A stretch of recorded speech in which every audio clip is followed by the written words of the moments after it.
ഇന്ത്യയിലെ മാധ്യമങ്ങളെല്ലാം ഇപ്പോൾ ഒരു സ്ത്രീയുടെ പുറകിലാണ്. ആരാണെന്നല്ലേ പറയാം.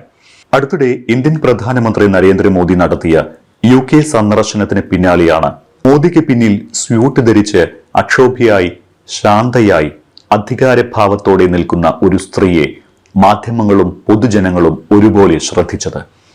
അന്വേഷണങ്ങൾക്കൊടുവിൽ ആളെ കണ്ടെത്തി.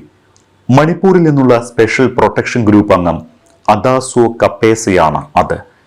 രാജ്യത്തെ ഏറ്റവും ഉന്നതമായ സുരക്ഷാ സേനയായ SPGയിൽ ചേരുന്ന മണിപ്പൂരിൽ നിന്നുള്ള ആദ്യത്തെ വനിതയാണ് അദാസോ കപ്പേസ. SPGയുടെ ചരിത്രത്തിലെ തന്നെ ആദ്യത്തെ വനിതയായി ചരിത്രം കുറിച്ച അദാസോ കപ്പേസ ദേശീയ സുരക്ഷയുടെയും ഒപ്പം ഇന്ത്യൻ ജനതയുടെയും ഹൃദയത്തിലേക്ക് കൂടി ചുവട് വെച്ചിരിക്കുകയാണ്. മണിപ്പൂരിലെ സേനാപതി ജില്ലയിലെ കായ്ബി ഗ്രാമമാണ് അദാസോയുടെ സ്വദേശം. ഭൂമിശാസ്ത്രപരമായി കായ്ബി ഗ്രാമത്തിന് ഏറെ പ്രത്യേകതകളുണ്ട്. സങ്കീർണവും ദുർഘടവുമായ ഭൂപ്രദേശങ്ങൾ, ഒപ്പം പരിമിതമായ വിഭവങ്ങൾ. ഇതുകൊണ്ടൊക്കെ തന്നെ കായ്ബി എപ്പോഴും പ്രസിദ്ധമാണ്. അതുകൊണ്ട് തന്നെ കപ്പേസയുടെ ജീവിതവും ദുർഘടമായിരുന്നു.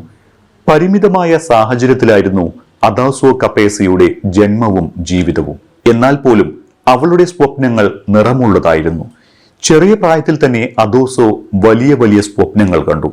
ഒരു പോലീസുകാരിയാകുക എന്നതായിരുന്നു സ്കൂൾ പഠനകാലം മുതൽ അദാസോ കപ്പേസയുടെ സ്വപ്നം.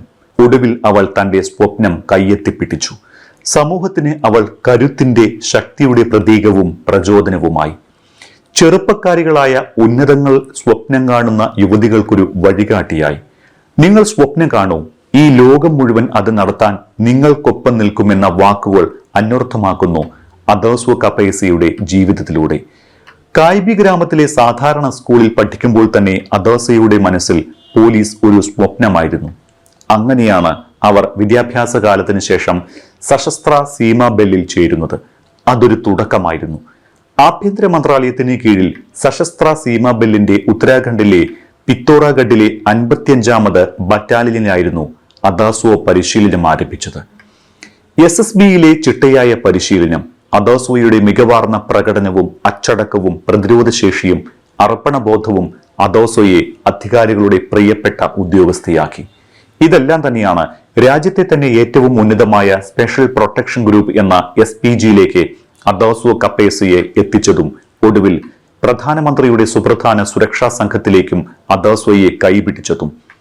SPGയിലേക്കുള്ള അദാസോയുടെ യാത്ര അത്ര എളുപ്പമായിരുന്നില്ല. കഠിനമായ ശാരീരിക മാനസിക പരീക്ഷണങ്ങളാണ് SPGയിലേക്ക് ഒരു കമാൻഡോയെ എത്തിക്കുന്നത്. കഠിനമായ ആയുധ പരിശീലനം, മാർഷൽ ആർട്സ്, ബോംബ് നിർവീര്യമാക്കൽ, രഹസ്യ ദൗത്യങ്ങൾ ഏറ്റെടുക്കാനുള്ള പരിശീലനം എന്നിവയിലെല്ലാം അതിവിദഗ്ധമായ പരിശീലനം വിജയകരമായി പൂർത്തിയാക്കാതെ SPGയിലേക്ക് സെലക്ഷൻ പ്രയാസമാണ് എന്നിരിക്കെ അവയെല്ലാം വിജയകരമായി പൂർത്തിയാക്കിയാണ് 2020 കപ്പേസ SPG പരിശീലനം പൂർത്തിയാക്കി SPG കമാൻഡോ ആയി ചുമതലയേൽക്കുന്നതും 2024 പ്രധാനമന്ത്രി നരേന്ദ്രമോദിയുടെ സുരക്ഷാ സംഘത്തിലേക്ക് എത്തുന്നതും. അങ്ങനെ രാജ്യത്തെ ഏറ്റവും പുരുഷ കേന്ദ്രീകൃതമായ ഒരു സംഘത്തിലെ വനിതാ സാന്നിധ്യത്തിന് ഉത്തമ ഉദാഹരണമായി അദാസോ കപ്പേസ. കാലങ്ങളായി പുരുഷ കേന്ദ്രീകൃതമായ ഒരു സുരക്ഷാ സംഘമാണ് SPG. അവിടെയാണ് അദാസോ കപ്പേസയെ പോലെ സാധാരണക്കാർ വസിക്കുന്ന കായ്ബി പോലൊരു ഗ്രാമത്തിൽ നിന്നെത്തിയ സാധാരണക്കാരിയായി വളർന്ന ഒരു സ്ത്രീ സ്വന്തം ഇടം സൃഷ്ടിക്കുന്നത്. അതൊരു ചരിത്രമാണ്. പ്രത്യേകിച്ച് ഇന്ത്യയിലെ പുരുഷ കേന്ദ്രീകൃത സംഘത്തിലേക്ക് എത്താനുള്ള എല്ലാവിധ തടസ്സങ്ങളും പ്രതിബന്ധങ്ങളും മറികടന്നുള്ള കപ്പേസയുടെ പ്രയാണം മറ്റു സ്ത്രീകൾക്ക് കൂടി ഒരു പ്രചോദനമാകും. അതുകൊണ്ട് SPGയിൽ ഒരു ചരിത്ര നിമിഷം എന്നതിനപ്പുറം സൈന്യത്തിലേക്കും അതുവഴി ഇന്ത്യയുടെ ഉന്നത സുരക്ഷാ സംഘമായ SPGയിലേക്കും കടന്നുവരാൻ നമ്മുടെ രാജ്യത്തെ കൂടുതൽ സ്ത്രീകൾക്ക് ധൈര്യം പകരുക കൂടിയാണ് കപ്പേസയുടെ ജീവിതം. ഇന്ത്യയിലെ ഒരു ചെറിയ ഗ്രാമത്തിൽ നിന്നുള്ള അദാസോ കപ്പേസയുടെ ജീവിതം കൂടുതൽ സ്ത്രീകൾക്ക് പ്രചോദനമാകും. സാമൂഹിക മാധ്യമങ്ങളിൽ കപ്പേസയുടെ ജീവിതം വളരെ വലിയ ഇമ്പാക്ട് ഉണ്ടാക്കിയിട്ടുണ്ട്. സ്ത്രീകൾക്കുള്ള വഴികാട്ടിയായും പ്രചോദനവും പ്രതീകവുമായാണ് നെറ്റിസൺസ് അദാസോയെ വിശേഷിപ്പിക്കുന്നത്.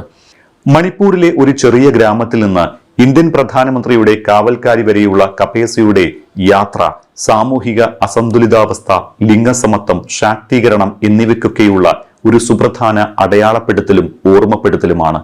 പ്രാതിനിധ്യം കുറഞ്ഞ സമൂഹങ്ങളിൽ നിന്നുള്ള സ്ത്രീകൾക്ക് കപ്പേസ തീർച്ചയായും പ്രചോദനമാണ്.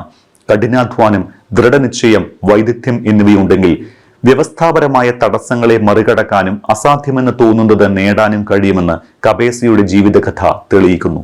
ദേശീയ സുരക്ഷയുടെ മുൻനിരയിലേക്കുള്ള അവരുടെ യാത്ര ഒരു വ്യക്തിപരമായ വിജയം മാത്രമല്ല, ഇന്ത്യയിലുടനീളമുള്ള സ്ത്രീകൾക്ക് പ്രചോദനത്തിന്റെ ഒരു ദീപശിഖ കൂടിയാകും. ഒരു സുപ്രധാന അന്താരാഷ്ട്ര പരിപാടിക്കിടെ പ്രധാനമന്ത്രിയുടെ തൊട്ടടുത്ത കബേസയുടെ സാന്നിധ്യം ഒരു പ്രതീകം മാത്രമല്ല, തന്ത്രപരവും ചരിത്രപരവുമാകുന്നു.